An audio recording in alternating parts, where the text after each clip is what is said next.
हे आहे Marathwada news network आणि आपण पाहत आहात मराठवाडा न्यूज। स्वर्गीय प्रदीप नाईक यांच्या कुटुंबाच्या दुःखात व त्यांच्या सांत्वनेसाठी राष्ट्रवादीचे सुप्रीमो शरद पवार हे लवकरच किनवट तालुक्यातील दहली तांडा येथे येणार असल्याचे कयास लावले जात आहे। शरद पवार हे नाईक कुटुंबाच्या राजकीय वारसा कायम ठेवण्यासाठी प्रदीप नाईक यांच्या पत्नी बेबी ताईवर जबाबदारी देऊन त्यांच्या कुटुंबाला पदरात टाकून घेतील काय असा प्रश्न राज्यासह मतदारसंघातील जनतेला पडला आहे। बघूया मराठवाडा न्यूज चे विशेष रिपोर्ट।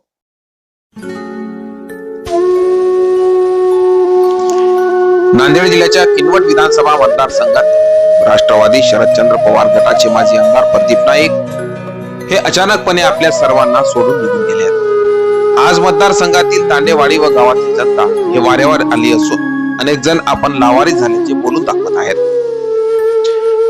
स्वर्गीय प्रदीप नाईक हे सन 1998-99 पासून शरद पवारांच्या पक्षात आपल्या राजकीय जीवनाची सुरुवात केली। 1999च्या निवडणुकीत त्यांचा अत्यल्प मतांनी पराभव झाला होता। 2004 पासून ते 2019 पर्यंत सकल 15 वर्ष ते किनवट विधानसभा मतदारसंघात आमदार म्हणून जनतेने त्यांना निवडून दिले। 2019च्या निवडणुकीत मोदी लाटेत सुद्धा त्यांचा अत्यल्प मतांनी निसटता पराभव झाला होता।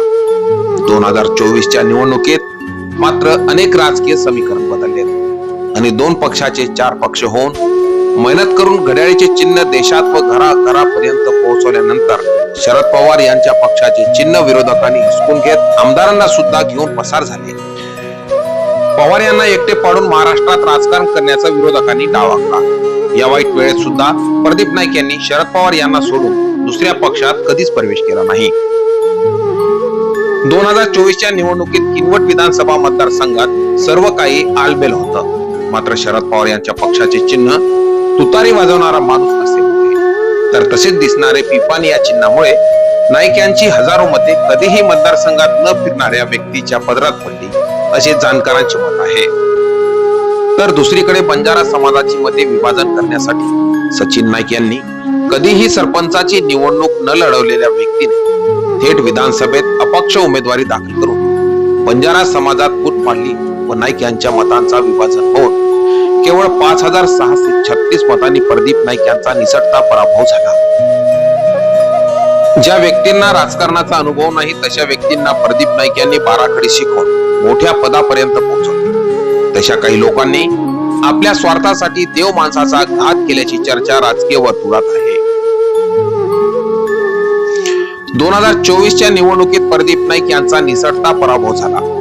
अनेक कार्यकर्त्यांनी प्रदीप नाईक यांना अजित पवार यांच्या पक्षात प्रवेश करून घेण्याचे आग्रही केले होते। मात्र त्यांनी शरद पवार यांना सोडून इतर पक्षात जाणार नाही, मी राष्ट्रवादी शरदचंद्र पवार या पक्षात जन्मास आलो आणि यातच माझा शेवट होईल असे बोलायचे आणि त्याच पक्षात असताना ते आपल्यातून न कळत निघून गेले आहेत। विरोधकांना याची जाणीव आहे की त्यांनी अत्यल्प मताने विजय मिळवला आहे। स्वर्गीय प्रदीप नाईक यांचा पराभव असला तरी मतांचा विभाजन, तुतारीचा पिपाणी व जवळच्यानी केसाने गळा कापून घात केला नसता तर प्रदीप नाईक यांचा विजय झाला असता यात काही शंका नाही। असो, हा राजकारणाचा भाग आहे। आज त्यांनी घात केला, उद्या जनता त्यांचा घात करेल यात तिळमात्र शंका नाही। मात्र सुप्रीमो शरद पवार यांनी कैलासवासी प्रदीप नाईक यांच्या कुटुंबाला आपल्या पदरात घेऊन प्रदीप नाईक यांच्या पत्नी बेबी ताई यांना सुप्रिया सुळे यांच्यासारखी मुलगी समजून जागा देऊन त्यांच्या कुटुंबाला राजकीय वारसा देतील का याकडे मतदारसंघातील राष्ट्रवादी प्रेमी जनतेचे लक्ष लागून आहे। नाईक यांच्या कुटुंबावर आज दुःखाचा डोंगर कोसळला आहे। यात मतदारसंघातील जनता त्यांच्या कुटुंबाला वाऱ्यावर सोडणार नाही हे मात्र तेवढेच खरे। Bureau report, Marathwada news.